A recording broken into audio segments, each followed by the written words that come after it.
Ciertamente estamos considerando en nuestro estudio bíblico el libro de Números en el Antiguo Testamento, donde habíamos observado que en el monte de Hor Moisés hizo desnudar a Aarón de sus vestimentas, aquellas que son vestimentas que son para honra y hermosura, y aquellas vestimentas que identifican al sumo sacerdote de Israel, y vistió a Eleazar, el hijo de Aarón. Pues Aarón murió allí en la cumbre del monte, y viendo la congregación a Moisés y a Eleazar bajar del monte y vestido con aquellas vestiduras sagradas, comprendieron entonces que Aarón había muerto en la cumbre del monte. Fíjense, apreciados hermanos, que la Escritura nos revela que toda la congregación hizo duelo por la partida de Aarón durante 30 días, todas las familias de Israel. Debió haber sido un momento solemne de recogimiento por Aarón, el hecho de que el duelo durara 30 días, es decir, un mes, es muy notable. Significa que el pueblo de Israel se acongojó con la partida del sumo sacerdote, el cual es la representación de la gracia divina y la misericordia divina. El punto es que el capítulo 21 que vimos anteriormente comienza relatando la acción del rey de Arad contra el pueblo de Israel, pero llega en un momento muy difícil para ellos, acongojados, afectados, desanimados a causa de ese duelo de 30 días y la partida de Aarón. Y en esa condición sufren de improviso el ataque del enemigo. Entonces ahora podemos comprender mucho mejor, más cabalmente, el hecho de que Israel, ante este ataque sorpresivo, pusiese su mirada de fe en Jehová. Pero lo hace manifestando un voto. ¿Qué dice? Si en efecto entregares a este pueblo, a Aram, que los atacaba, en mi mano yo destruiré sus ciudades. Donde hay un poco de fe, como un granito de mostaza, Dios puede actuar. Y Jehová escuchó la voz de Israel y entregó al cananeo y destruyólo a ellos y a sus ciudades, dice la Escritura. Y fíjese que el nombre de aquel lugar se llamó Jorna, que significa en hebraico destrucción. Pero llama la atención algo interesante, apreciados hermanos. Recordaremos que en Números, el capítulo 14, en los textos 29 al 39, el pueblo, en un intento desesperado por acceder a la tierra prometida, esto lo estudiamos en su oportunidad, después de haberse rebelado contra el Señor, y tan solo contando con sus propias fuerzas, fuerzas humanas, donde el arca del pacto en esa ocasión no se movió del campamento a causa de la rebeldía y la soberbia del pueblo de Israel, y ante la insistencia de Moisés a este grupo de guerreros que no subieran a la batalla, pues el amalecita y el cananeo estaban delante de allí, delante de ellos. Pero el pueblo se obstinó y se obstinaron en subir a la cima del monte y fueron tremendamente derrotados en aquel monte. Y los enemigos los persiguieron hasta Jorna. Ahí vuelve a aparecer la palabra de Jorna, ¿ah? Que significa destrucción. ¿Mm? Expresa la escritura, ¿no es cierto? Fueron destruidos en aquel monte por la rebeldía y la desobediencia y la obstinación de querer luchar bajo sus propias fuerzas, sin el arca del pacto, sin la presencia de Jehová. Es decir, lo intentaron por sí mismos allá en el capítulo 14 de Números y fracasaron. En cambio ahora, en el capítulo 21 que hemos considerado, el pueblo ha acudido pidiendo ayuda al Señor y en la lucha de la batalla contra los amalecitas y el cananeo obtuvieron la victoria. Sin embargo, el mismo capítulo 21 nos cuenta que al poco andar, otra vez se abatió el ánimo del pueblo por el camino y comenzaron nuevamente las murmuraciones y las quejas de siempre. Ante esto, Ante esa situación, Jehová envía entre el medio del pueblo serpientes ardientes.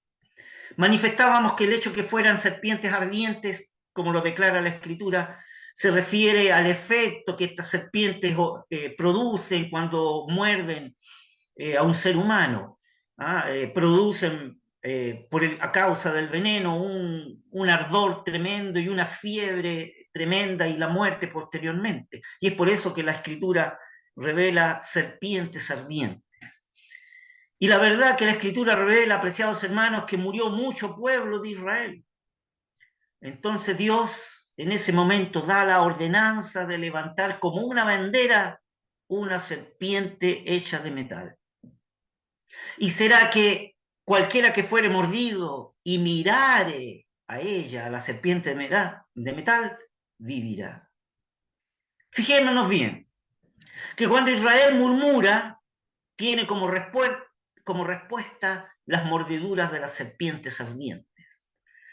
Pero cuando Israel confiesa su mal, cuando Israel confiesa su condición, cuando Israel confiesa sus pecados, la gracia y el amor de Dios responde. Decíamos que este es un admirable tipo de Cristo en la cruz del Calvario, la serpiente de metal. ¿Y qué refleja? Que la paga del pecado es muerte, tal como esas serpientes ardientes generan la muerte, pero la mirada de fe o de confianza a la serpiente de metal genera la vida. De la misma manera, la mirada de fe en Cristo es vida.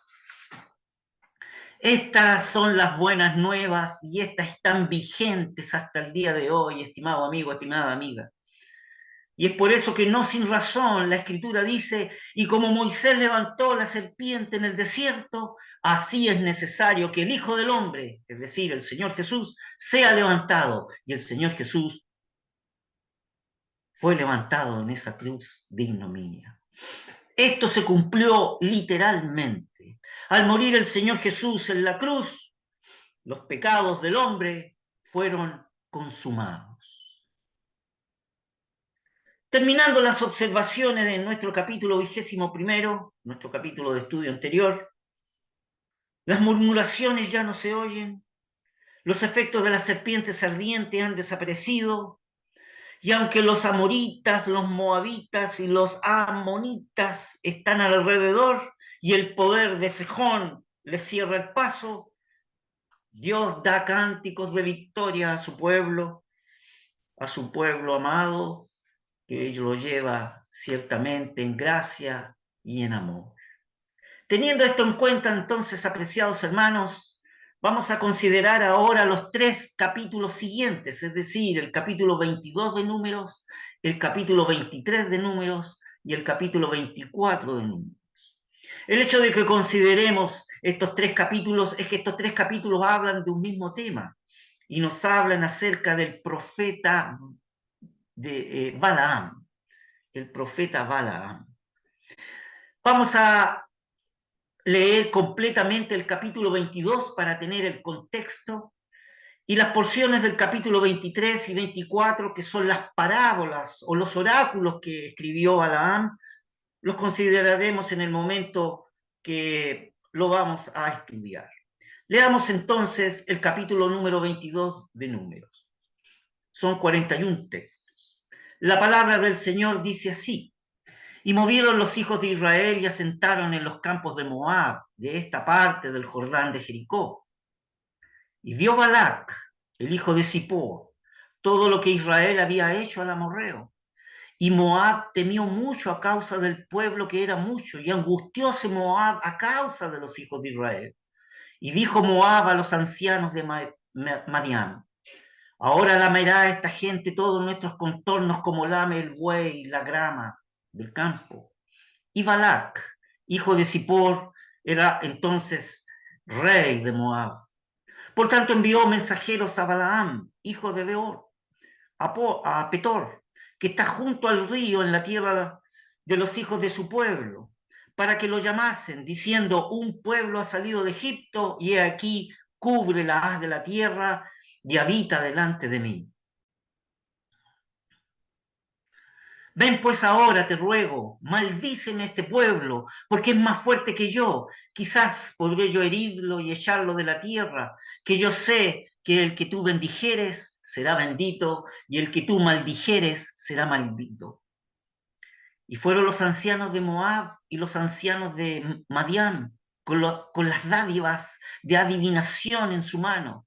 Y llegaron a Balaam y le dijeron las palabras de Balac. Y él les dijo, reposad aquí esta noche y yo os referiré las palabras como Jehová me ha hablado. Así los príncipes de Moab se quedaron con Balaam. Y vino Dios a Balaam y díjole, ¿qué varones son estos que están contigo? Y Balaam respondió a Dios, Balac, hijo de Zippor, rey de Moab, ha enviado a mí diciendo, he aquí este pueblo que ha salido de Egipto, cubre la haz de la tierra, ven pues ahora y maldícemelo, quizás podré pelear con él y echarlo. Entonces dijo Dios a Balaam, no vayas con ellos ni maldigas al pueblo porque es bendito. Así Balaam se levantó por la mañana y dijo a los príncipes de Balac, volveos a vuestra tierra porque Jehová no me quiere dejar ir con vosotros.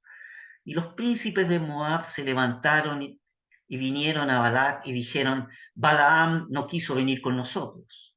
Y tornó Balac a enviar otra vez más príncipes y más honorables que los otros, los cuales vinieron a Balaam y dijeronle, así dice Balac, hijo de Zippor, ruégote que no dejes de venir a mí, porque sin duda te honraré mucho y haré todo lo que me dijeres. Ven pues ahora, maldíceme a este pueblo. Y Balaam respondió y dijo a los siervos de Balac, aunque Balac me diese su casa llena de plata y oro, no puedo traspasar la palabra de Jehová mi Dios para hacer cosa chica ni grande. Ruego por tanto ahora que reposéis aquí esta noche, porque yo sepa qué me vuelve a decir Jehová. Y vino Dios a Balaam de noche y díjole, si vinieren a llamarte hombres, levántate y ve con ellos, empero harás lo que yo te dijere. Y Balaam se levantó por la mañana y cinchó su asna y fue con los príncipes de Moab. Y el furor de Dios se encendió porque él iba.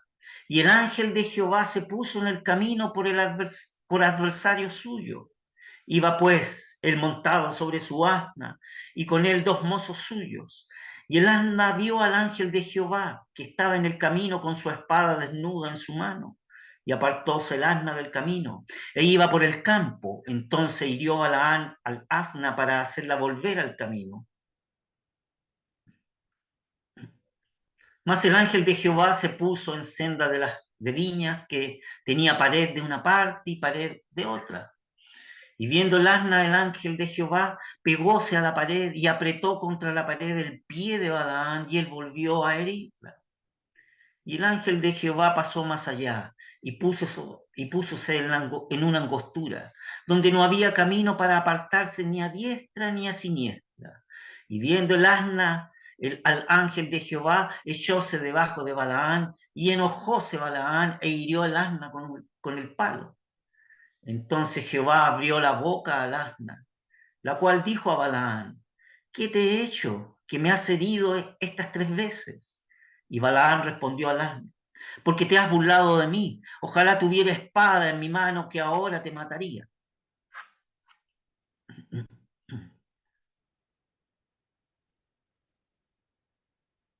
Y el asna dijo a Balaam, ¿no soy yo tu asna?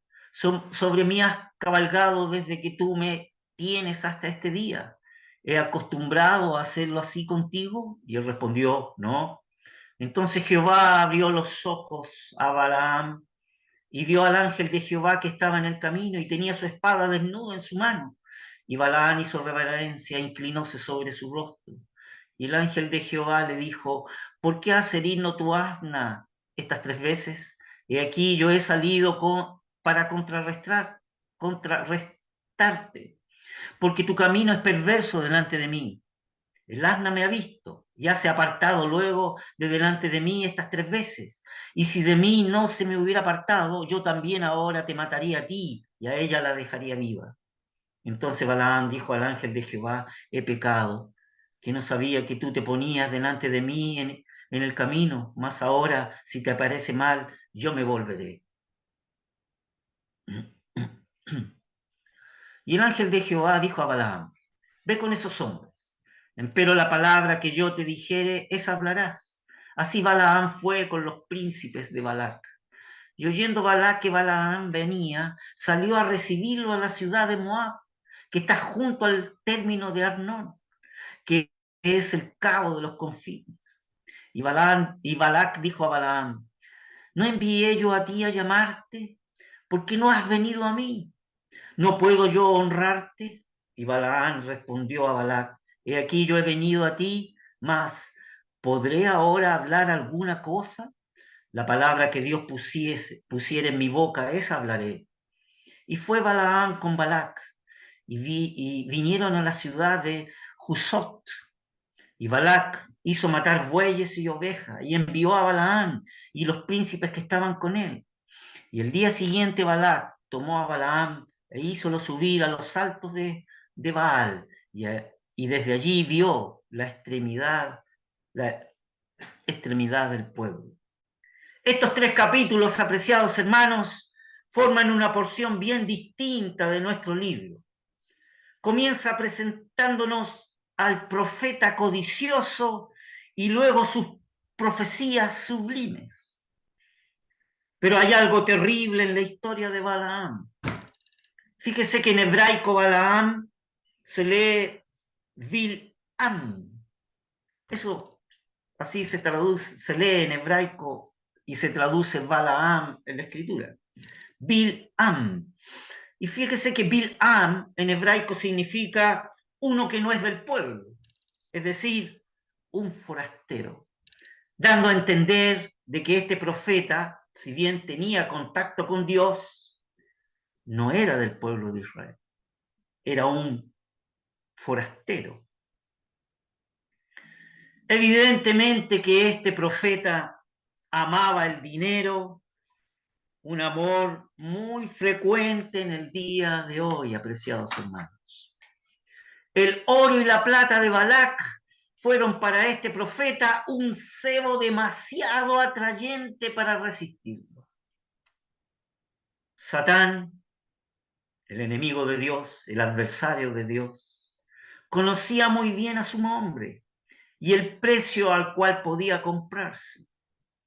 Si el corazón de Balaam hubiese estado en regla con Dios, si el corazón de Balaam hubiese sido recto para con Dios y sus preceptos, muy pronto Balaam hubiera terminado con los emisarios de Balac y no hubiera tenido ese momento de titubeo antes de mandar una respuesta.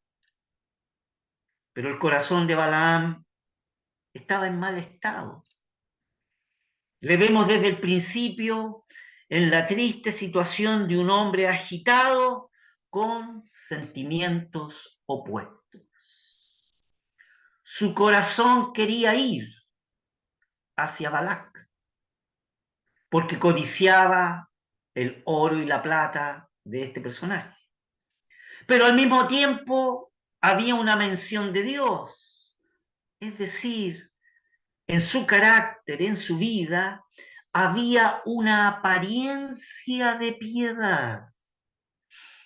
Y esta apariencia de piedad le servía como una manera de capa, de cobertura con que cubría la codicia de su corazón. En realidad, él iba a Balac tras el dinero, pero deseaba obtener el oro y la plata de Balac, deseaba obtenerlo de una manera religiosa, vale decir, encubriendo el verdadero motivo o móvil que había en su corazón. No en vano su nombre figura en las páginas inspiradas como la expresión de una fase horrible y tétrica en la historia de la decadencia humana. Ay de ellos, dice Judas el apóstol, porque han seguido el camino de Caín y se lanzaron en el error de Balaam por recompensa y perecieron en la contradicción de Coré. Fíjese que el carácter y el verdadero espíritu de Balaam, el cual su corazón estaba apegado al dinero. En otras palabras, Balaam, el profeta, amaba el salario de la iniquidad. Y su historia ha sido escrita por el divino autor como una grave advertencia a todos los que profesan ser, en el día de hoy, cristianos, para que se guarden de la avaricia, que también la Escritura revela que es idolatría. Examinaremos ahora un poco de las profecías que pronunció Balaam en presencia de Balac, el cual era el rey de los moabitas. Fíjense, apreciados hermanos, que es sumamente interesante asistir a la escena que se desarrolla en los altos de Baal, en las cumbres altas de Baal, del monte Baal. Cuán lejos estaba el pueblo de Israel, apreciados hermanos, de sospechar lo que pasaba entre Jehová y su enemigo. Quizás el pueblo de Israel murmuraba, quizás el pueblo de Israel se quejaba, como hemos visto muchas veces y hemos estudiado en los capítulos anteriores. Que el pueblo de Israel murmuraba y se quejaba mientras Dios proclamaba la perfección de su pueblo por boca del profeta concupiscente, es notable. El Balac, rey de los moabitas, hubiese querido maldecir a Israel, pero Dios sea bendito, que no permite que nadie maldiga a su pueblo. Podrá él mismo tener que entenderse con ellos en secreto. Dios mismo se va a entender en secreto con los enemigos, tocante a muchas cosas. Mientras el pueblo de Israel está en el llano sin sospechar lo que Dios, Jehová, hace por su pueblo. Y el pueblo de Israel no está consciente de que otro, en este caso Dios, hable por ellos y es totalmente inconsciente, por así decirlo, de que hay un enemigo que desea maldecir.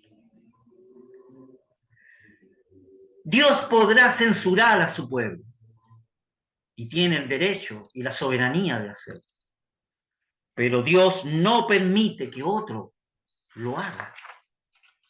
La cuestión es que no consiste tanto, apreciados hermanos, saber lo que el enemigo pueda pensar del pueblo de Dios, ni consiste tanto en saber de que el pueblo de Dios qué piensa de sí mismo o qué puede pensar otros acerca del pueblo de Dios.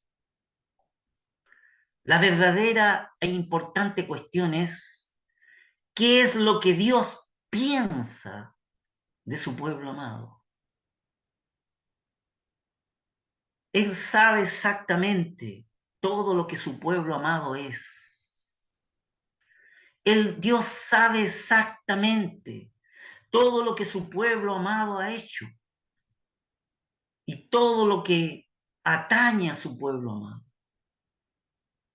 Ni ángeles, ni demonios, ni hombres conocen como Dios conoce a su pueblo amado.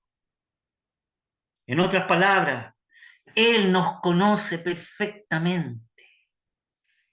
Ante esto, el apóstol inspirado por el divino autor, el apóstol Pablo inspirado por el divino autor, escribió, si Dios es por nosotros, ¿quién contra nosotros? Los espectadores pueden ver en nosotros muchas faltas, Pero en lo que respecta a nuestra posición en Cristo, en virtud de la fe, nuestro Dios nos ve en la belleza de Cristo. Somos aceptos en el amado. Somos perfectos en Él. Y podemos ver esa traza, podemos ver ese vislumbre de ese aprecio, de esa belleza que Dios ve en su pueblo amado, en sus hijos. Allá en el capítulo 3 del libro de Zacarías, por ejemplo. Allí el enemigo se adelanta para oponerse al representante del pueblo de Dios, al sumo sacerdote que estaba vestido con vestiduras viles. ¿Y qué responde Dios? Responde purificando al sacerdote, responde revistiendo al sacerdote y responde coronando al sacerdote. Responde de una gracia y de una misericordia a aquel que Satán quería maldecir y acusar. Fíjese que hay otra traza preciosa en el Antiguo Testamento con respecto a esto.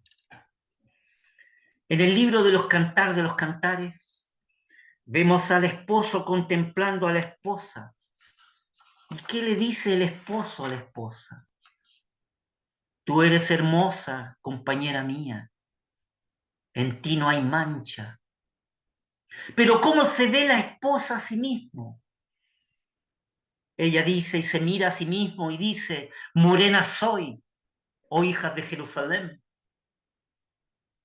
Esa verdad precedente, entonces, apreciados hermanos, se ve claramente demostradas en las 4 parábolas de Balaam.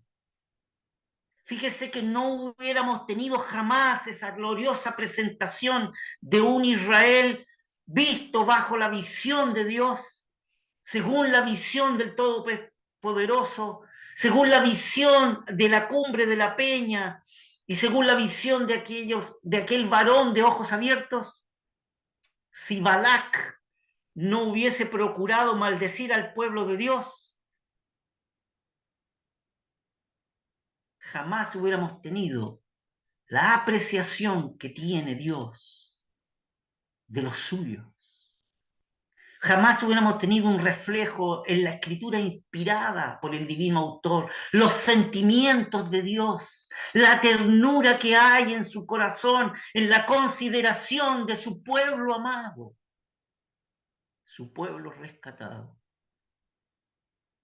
En otras palabras, estimado hermano, aquí hay un reflejo de la ternura y de los sentimientos del corazón de Dios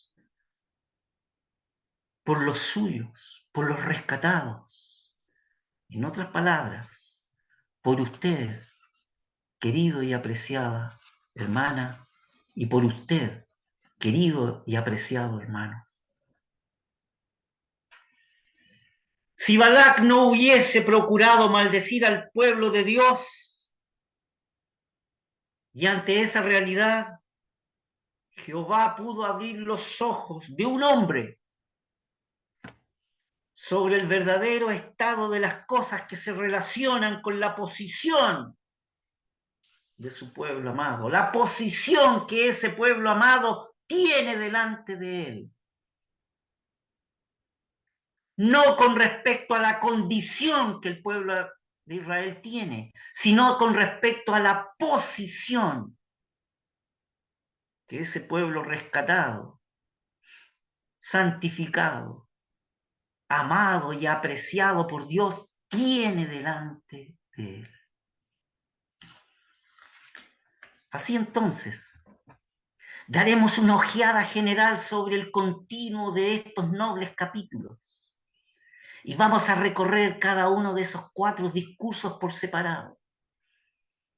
En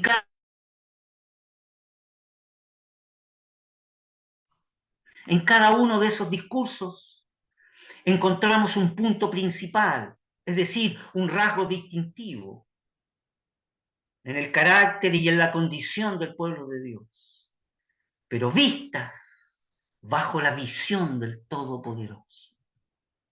Así encontramos entonces que en el capítulo 23 y 24 están los oráculos de Balaam o las parábolas de Balaam con respecto a la visión que tuvo del pueblo de Israel en el llano mientras los miraban arriba de la cumbre de aquel monte de Baal. Leamos entonces la primera de las parábolas.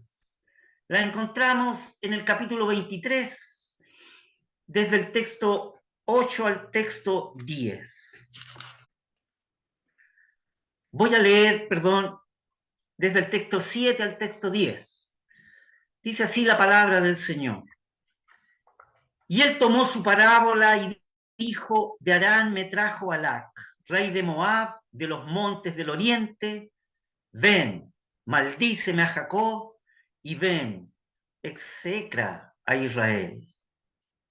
¿Por qué maldeciré yo al que Dios no maldijo? ¿Y por qué he de execrar al que Jehová no ha execrado? Porque de la cumbre de las peñas lo veré, y desde los collados lo miraré. He aquí un pueblo que habitará confiado y no será contado entre las gentes. ¿Quién contará el polvo de Jacob o el número de la cuarta parte de Israel? Muera mi persona de la muerte de los rectos y mi postrimería sea como la suya. Que el Señor bendiga su palabra. De las notables parábolas de Balaam se ve la separación marcada del pueblo de Dios entre las demás naciones. Y podemos volver a leer lo que dice Balaam. ¿Por qué maldeciré yo al que Dios no maldijo? ¿Por qué he de execrar al que Jehová no ha execrado? Aquí tenemos, apreciados hermanos, al Israel escogido y separado para ser un pueblo aparte y muy particular. Aquí tenemos al pueblo de Dios escogido y separado para ser un pueblo aparte, un pueblo separado del mundo y muy particular. Un pueblo que fue según el pensamiento de Dios respecto al mismo, que no debía jamás en tiempo alguno o por alguna razón mezclarse con otras naciones. Fíjese que la escritura es enfática, dice, el pueblo habitará solo. Y esto es claro y enfático. Es decir, es un pueblo separado de las demás naciones. Y esto es muy cierto, apreciados hermanos, para todos los creyentes en el día de hoy. El pueblo de Dios, la iglesia. ¿Sabe usted que en griego iglesia significa los llamados aparte? ¿Aparte de dónde podría usted preguntarse? Del mundo. Fuimos rescatados de las tinieblas a su luz admirable, leíamos en la lectura del devocional antes de comenzar nuestra reunión de estudio. Y esto es muy cierto, como vuelvo a decir, para todos los creyentes en el día de hoy. El pueblo de Dios debe estar aparte del mundanal ruido para Dios. No porque sea un pueblo mejor, sino en virtud de lo que Dios es. Lo que Él desea que sea su pueblo. ¿Qué dijo el texto 9 que leíamos en la parábola de Balaam? Este pueblo habitará confiado, es decir, solo. Y no será contado entre las gentes, es decir, las naciones. Entonces el texto lo podríamos leer de esta manera. Ese pueblo habitará solo y no será contado entre las naciones. Esa es la primera visión de la primera de las parábolas, que al mirar Balaam junto a Balac en la cumbre del monte Baal, en la llanura al pueblo de Israel, lo primero que él dice: ¿por qué he de maldecir al pueblo que Dios no ha maldecido? ¿Y por qué he de execrar al pueblo que Dios no ha execrado? Y se ve un pueblo unido y separado, que habita solo en medio del desierto. Y el desierto es figura del mundo. Habita solo en el desierto, apartado de las demás naciones. Una preciosa figura espiritual para el creyente del día de hoy y para el pueblo amado de Dios, la iglesia del día de hoy. Leamos la segunda parábola que está en el capítulo 23 y vamos a leer desde el texto 18 al texto 24.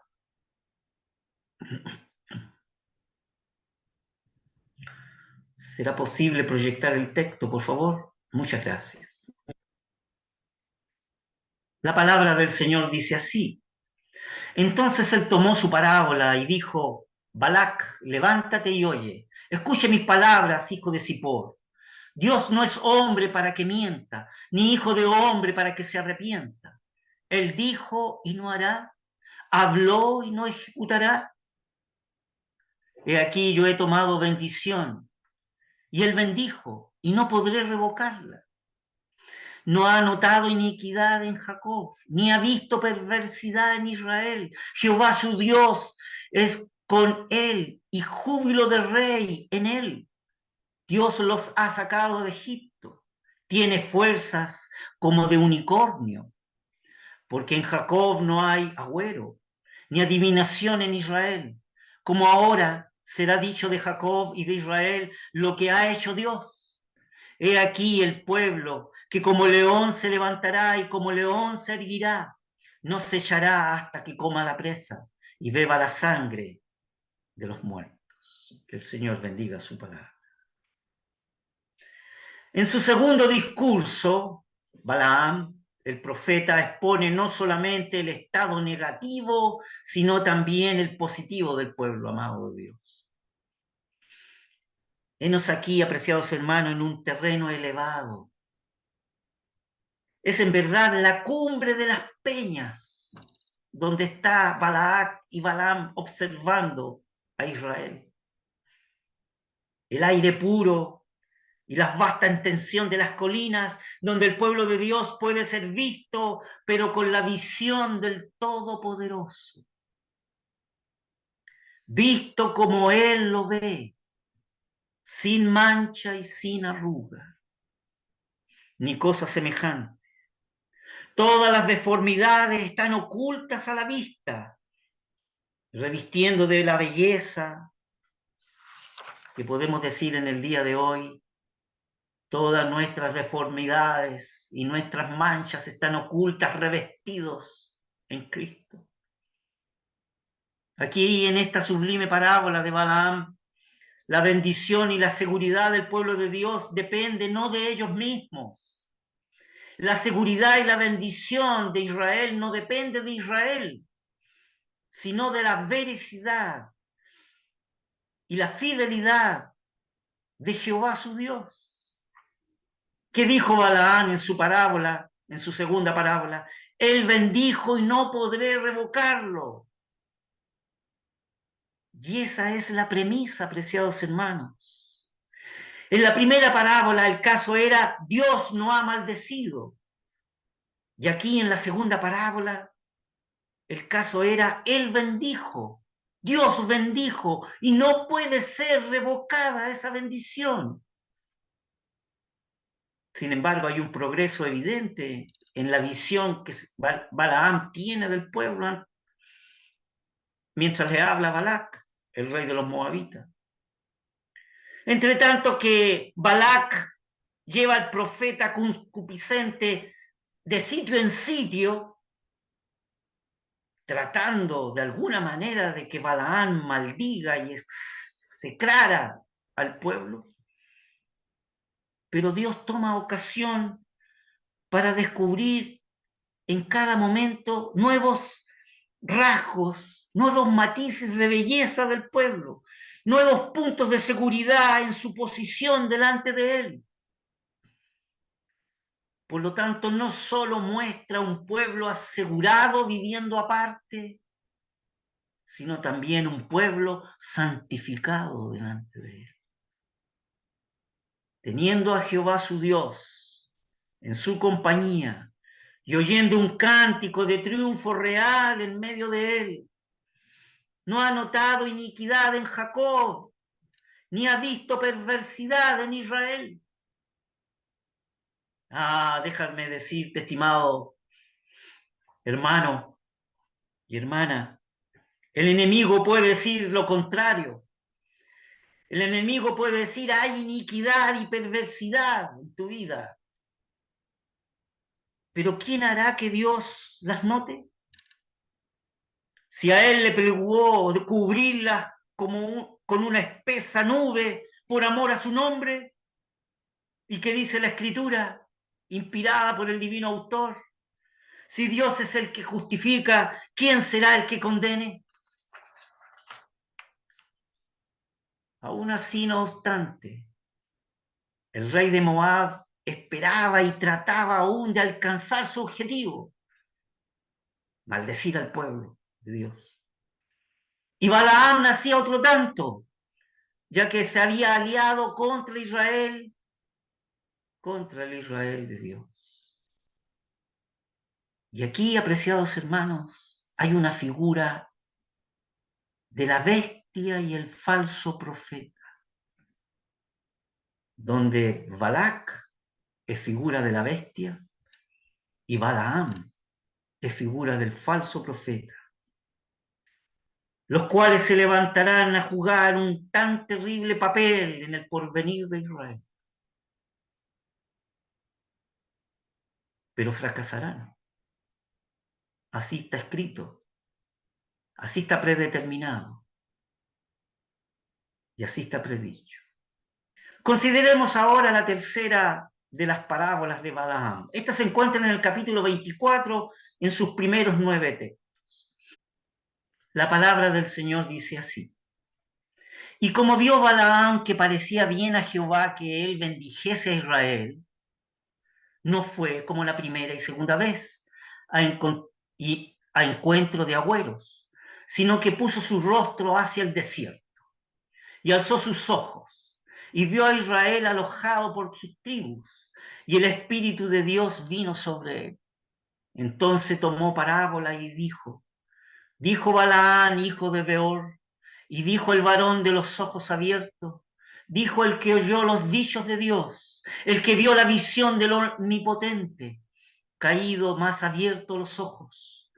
Cuán hermosas son tus tiendas, oh Jacob, tus habitaciones, oh Israel, como arroyos están extendidas, como huertos junto al río, como linaloes plantados por Jehová, como cedros junto a las aguas.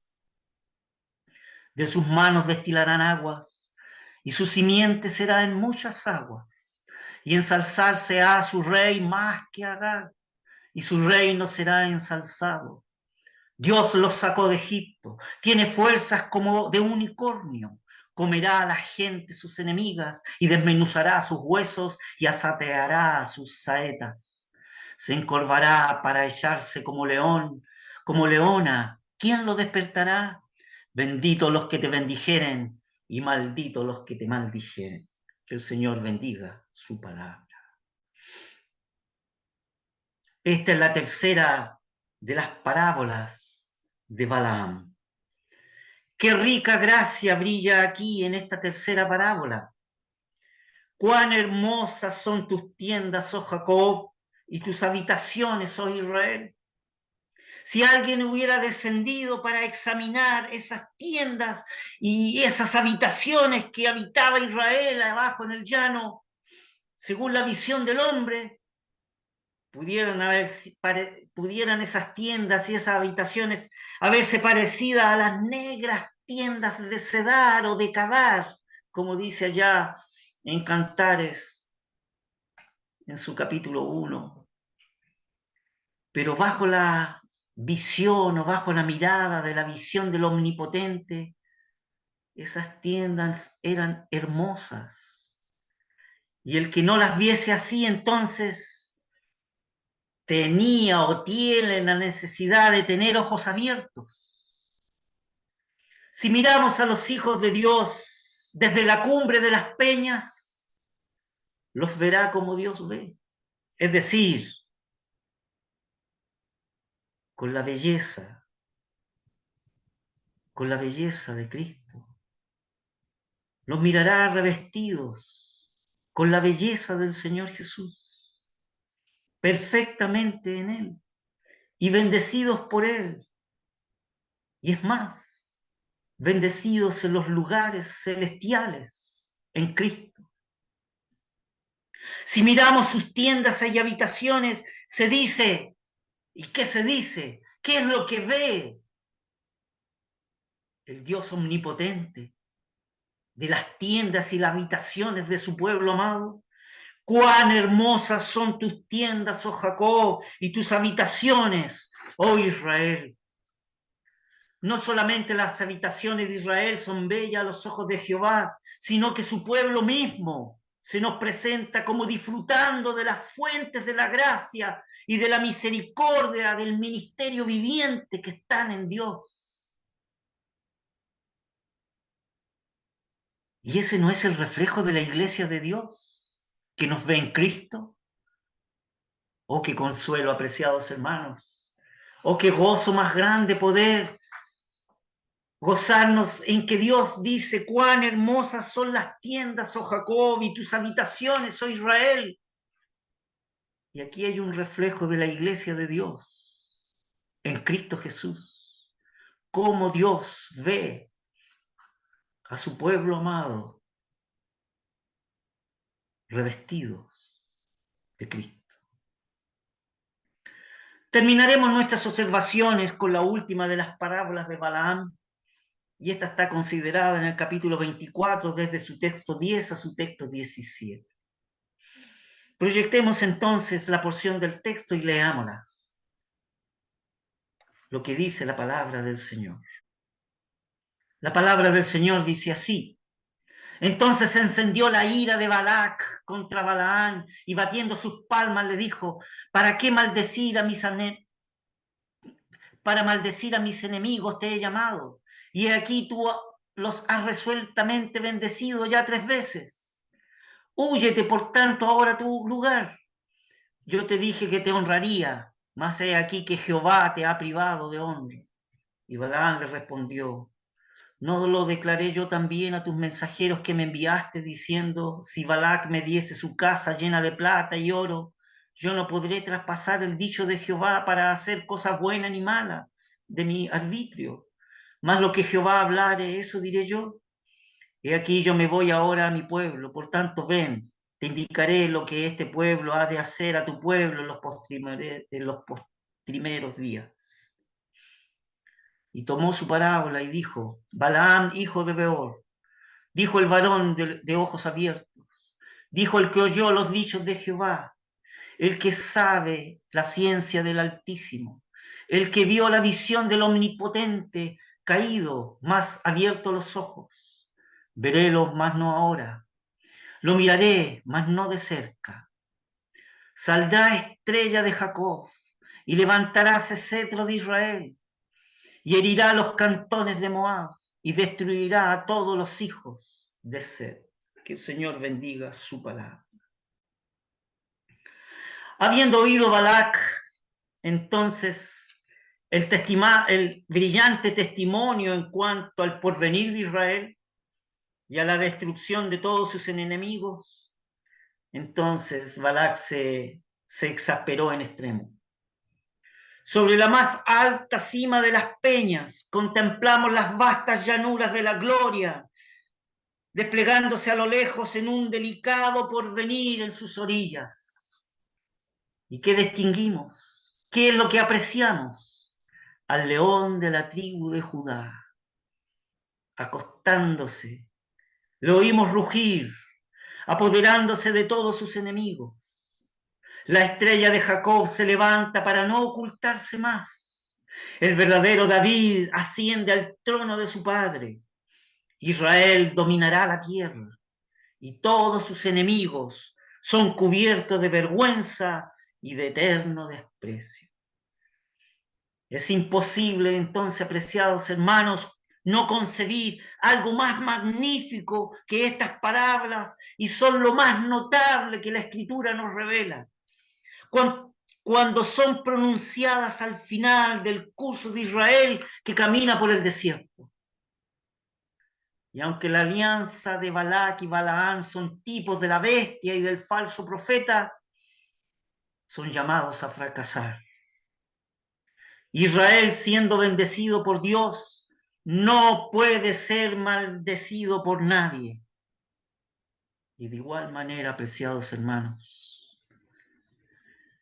Satán, el enemigo, con todas sus huestes, querrán hacer fracasar a la iglesia del día de hoy.